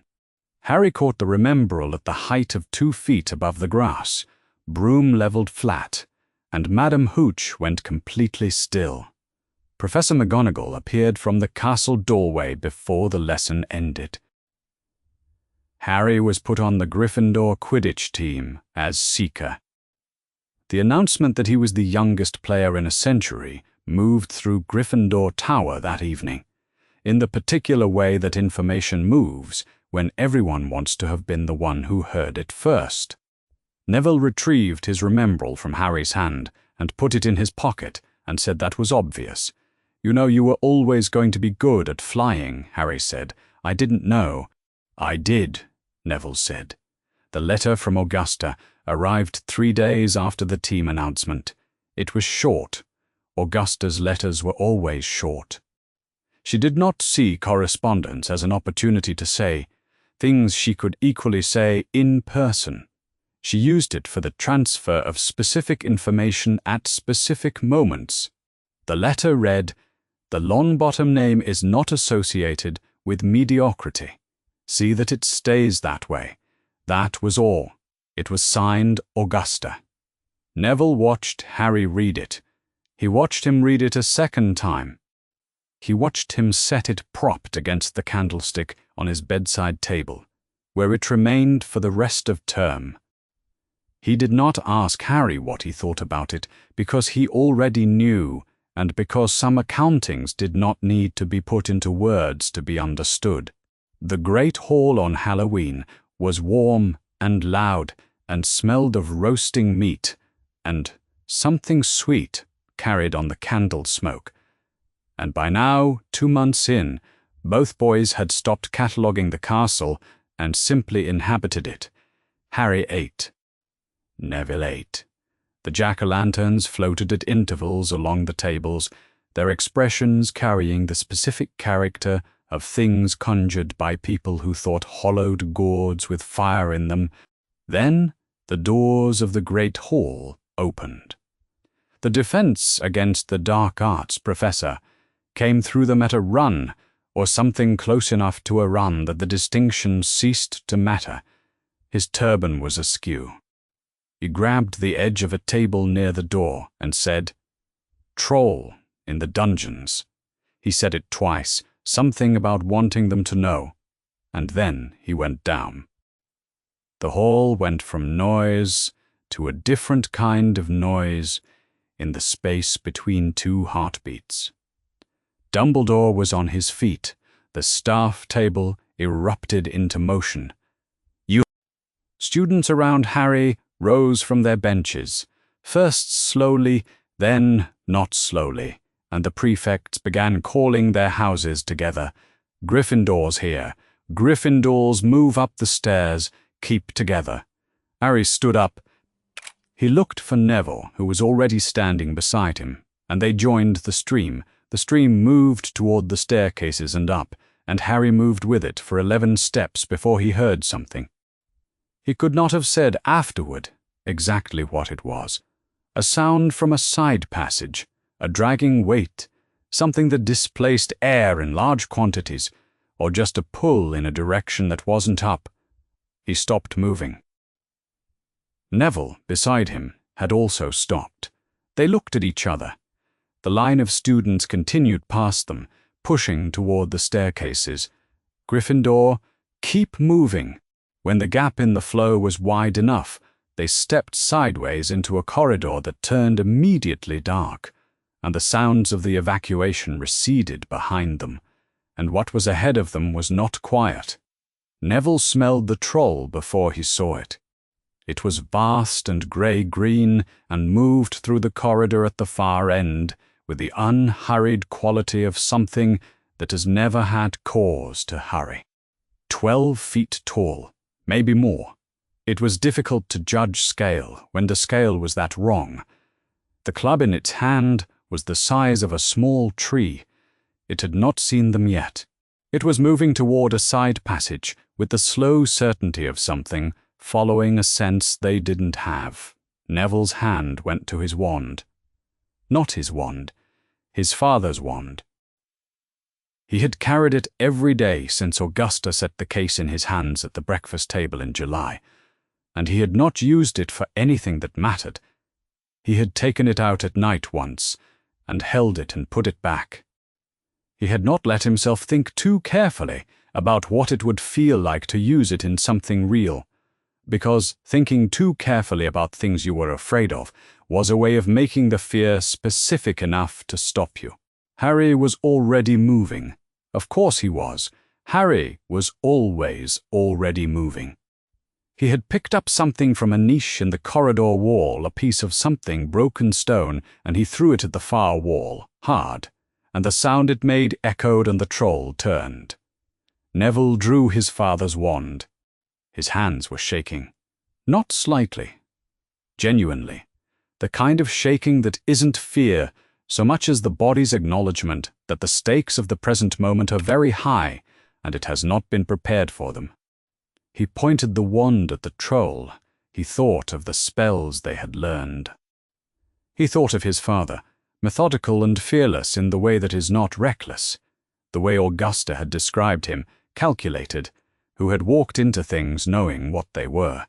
He thought of the case on the mantel for 9 years kept. He cast. The spell hit the troll in the knees. It was not elegant. It was not the spell he had meant.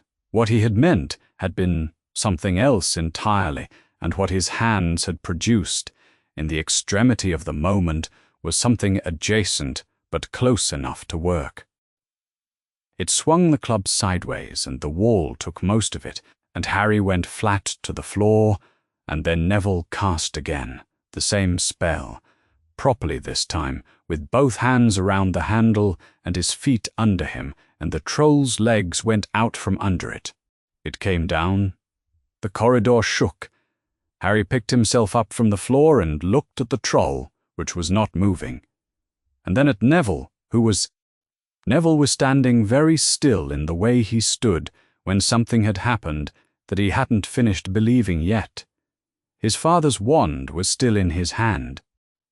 He was looking at the troll's knees, and then at his wand, and then back at the troll, and his expression was the expression of someone performing a calculation that kept arriving at the same answer and finding it surprising each time. The corridor was rubble. The wall on the left had a new shape. Harry's robe had a tear across the shoulder where the displaced air from the club had caught him, or the stone had, or something had. He was not substantially hurt. He took stock of this, and then looked at Neville again, and confirmed that Neville was also not substantially hurt, and then he let himself breathe. He could hear, from the direction of the main staircase, the particular sound of a teacher arriving at speed. Professor McGonagall came around the corner with her wand drawn, and her face doing the thing it did when she was managing several separate reactions at once, which was locked down into a controlled severity that was somehow worse to receive than open anger. She looked at the troll. She looked at Harry. She looked at Neville. She looked at the troll again. She docked points, 5 each, without hesitation. Then she looked at the troll. Then she looked at both of them again, with an expression that was briefly not the expression that had preceded it. Something crossing her face quickly, a thing she allowed herself for less than a second before she put it somewhere else. She said, 5 points each. For the presence of mind the situation required. She said it in the tone of someone reading from a document she had prepared under protest. Then she told them to go to the dormitory. Dumbledore was in the corridor near the main stairs. He was not in their path. He had not been watching, but he was there when they came around the corner, and he looked at Harry with the particular quality of attention he had used that evening in the Longbottom home, the attention that was filing something, placing something in a position to be found again later. He said nothing. He looked at Harry, the way you look at a piece of information that has arrived earlier than you expected, and will have implications you are still working out. Harry looked back at him. Then he followed Neville up the stairs. The dormitory was dark and quiet. The other Gryffindor boys were asleep or pretending to be. Harry and Neville sat on the edge of Neville's bed, and the adrenaline that had carried them through the corridor began its slow process of departure, and what it left in its place was the particular knowledge that a thing had happened, and they were both still here. Neville's hands started shaking. Not during, he had held them steady during, in a way Harry had registered and not commented on, because commenting on it would have made it a thing that could go wrong. Now the adrenaline was leaving and his hands were shaking, and Harry put his hand over Neville's hands and held them until the shaking was less. Neither of them spoke for a while. Harry said, "You didn't drop it." Neville said, "No." "That was Dad's wand." "I know." "I didn't drop it." He said it a third time. "Not for Harry." Harry had already heard it and understood what it meant. He said it for himself. In the way you repeat a fact, you need to arrive somewhere you can carry it. Harry let go of his hands. Augusta's letter arrived at breakfast. 1 line. That was all it was, which was what it needed to be. Your father would have done the same. Mind you don't make a habit of it. Neville read it and folded it, and put it in his pocket. He did not speak. He sat at the Gryffindor table and ate his toast and did not perform any particular expression about what had arrived in his pocket. Harry watched him from across the table and understood, from long practice, that this was not something that had anywhere left to go in words, and that understanding this was also, at this point, its own kind of language. Not all of it, not the name for what was sitting under the trapdoor on the 3rd floor, not the specific shape of what the defense against the dark arts professor was doing on the nights when his office light burned past midnight, not the full mechanics of what was at stake, but enough. They had been piecing it together since February in the way that two people piece together things when one of them is good at instinctive pattern recognition and the other is good at following a thread all the way to its end. Harry had seen the pieces. Neville had lined them up. By the first week of June, the stone was in danger, and they were the ones who knew it and the ones who were going to do something about it, which was not a plan so much as a fact that had arrived and was now the situation. They went at night, when the corridors were empty. The first chamber was warm and smelled of animal. Something very large was asleep. Music from an enchanted harp was still running. They dropped through the trapdoor. The second chamber was Devil's Snare. Harry felt it close on his ankle in the dark before Neville named it, and produced light, and it released them. Neville said, almost to himself, "Augusta had one in the window for a while." They moved on. The third chamber. Enchanted keys circling a vaulted ceiling, one broomstick against the wall. Harry caught the right key in under a minute. The fourth, a chessboard. They played, and they crossed. The fifth held a troll, already unconscious. They did not ask why. The sixth was 7 bottles and a riddle. Neville solved it. Harry drank the forward bottle, told Neville to go back, and the argument they did not have had several iterations before Neville went. Harry went forward alone. The final chamber was large and cold, and lit with a particular quality of light that did not appear to have a source. At the far end was the mirror. The defense against the dark arts professor stood before it with his hands extended and his whole attention fixed on his own reflection, and Harry understood, arriving at the edge of the room, that the professor could not get what he wanted from the mirror, that the mirror's mechanism required wanting it without wanting to use it. And whatever the professor wanted, it was the use of it, and the mirror was still and silent and giving him nothing. He heard Harry. He turned. What Harry saw was wrong in the way of things occupying space they have no right to and have been waiting a very long time. Harry looked at the mirror. He thought of Neville in the 6th chamber with the back bottle in his hand. He thought of Augusta at King's Cross releasing them both to the barrier. He thought of Frank's wand case on the mantel for 9 years, keeping what it kept until it was needed. He was not thinking of the stone. He was thinking of something the stone had nothing to do with. The stone appeared in his pocket. He could feel it there, small, dense, warm against his leg. He did not reach for it. He turned toward the professor, and the professor moved toward him. Harry did not plan what happened next. Planning was not available as a mode. The professor's hands closed on his arms, and Harry's hands closed on the professor's, and the burning started immediately. Not Harry burning, but the professor, the skin at the contact point going wrong in a way that spread and would not stop. The professor made a sound. Harry held on, because letting go felt like the wrong choice. The professor fell. The wraith left him soundlessly and was gone. The chamber was quiet. Harry sat down on the cold floor and waited. Harry lay in the hospital wing and looked at the ceiling. Neville was in the next bed. Neither of them had said much. Dumbledore sat in the chair between the beds. He waited until Harry was ready. Then he said, "Your mother's protection is in your skin, not in an address, not in a guardian, in your skin, from the night she chose to die for you without being given the option of anything else. He said, "What your mother did for you is the oldest protection in the world. No dark magic can undo it, because it is not magic." Harry looked at the ceiling.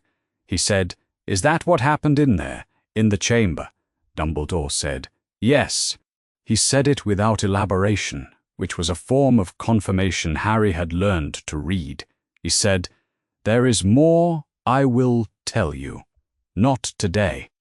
When you are ready for it, and when I am certain you are ready, not simply when it becomes convenient for either of us."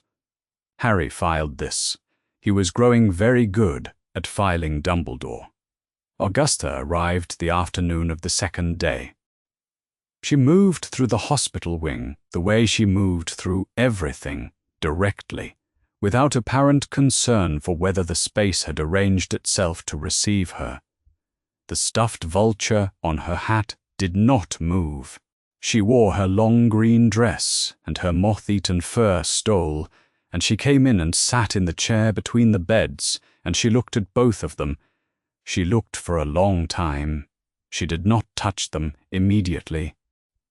She sat very straight, the way she always sat, and she looked at them the way she had been looking at them for 11 years, which was with the particular attention of someone who is counting and recounting something they did not expect to be counting and did not plan to find valuable. Then she put one hand over Harry's and one hand over Neville's. She held them. She did not say anything. She held them for as long as she held them, and then she released them and sat back and was again the person who did not traffic in sentiment. "You will eat something," she said, "both of you." They ate in the corridor outside the hospital wing. Dumbledore was there. He looked at Augusta the way he had looked at her in the kitchen at the Longbottom house, with the patient attention of a man who has been having difficult conversations for a very long time and has learned to recognize the shape of the one he is about to have. He told her what had happened in the chamber. He told her about Lily's protection, which she received without expression. She said, "You would have let him grow up, not knowing any of this." He said, "I would have kept him safe a different way." She said, "So would I." They were both right. They were both wrong. They knew it. The Hogwarts Express arrived at platform 9 3/4 on a warm June afternoon. Harry came through the barrier and stopped. Augusta was there. Same hat, same green dress, same stole, the stuffed vulture absolutely still. She looked them both over, head to foot, the assessment of someone checking an inventory she had left behind and was confirming the accuracy of. Then she held them. It was brief. It was firm. It was the kind of embrace that does not mistake itself for more than it is. She was not a person who confused gesture with sentiment, and yet it was an embrace, and both boys were in it, and when she released them, she did not remark on it. And neither did they, and they all walked through the barrier together into the Muggle station, where the summer was waiting. That night, when the house was quiet and both boys were asleep upstairs, Augusta stood in the sitting room. The mantle was different. The wand case was gone, not thrown away, not stored. Neville had it in his room, which was where it belonged. Now the transfer from keeping to using complete and not reversible. The space it had occupied on the mantle was empty, and had been empty since July. The first was a photograph, Alice holding infant Harry on the night he arrived at the Longbottom home 1 hour after Augusta brought him through the door. Alice was looking at him with the quality of attention she had lost in December 1981 and had not recovered. Present, fully present, the face of a person who has not yet been taken from herself. She was looking at the child in her arms, and the child was looking at something out of frame that had caught his attention in the way everything caught his attention. This was the person who had drawn the claws. This was the person who had looked at a child who was not yet her responsibility, and made him her responsibility anyway, before he existed, before he needed it. Neither of them knew yet what any of it meant. The second was a sweet wrapper. Drubel's best blowing gum, folded square. The one from the last visit to St. Mungo's, produced from Alice's pocket and offered without certainty of to whom, and accepted. Augusta had kept it since then in the correspondence box, without examining why. Augusta stood in front of these two things for a while. She had done what the clause required. She had done more than that, and she knew it, and there was no one to tell and no need to tell anyone. The accounting was private, and it was complete, and it was hers,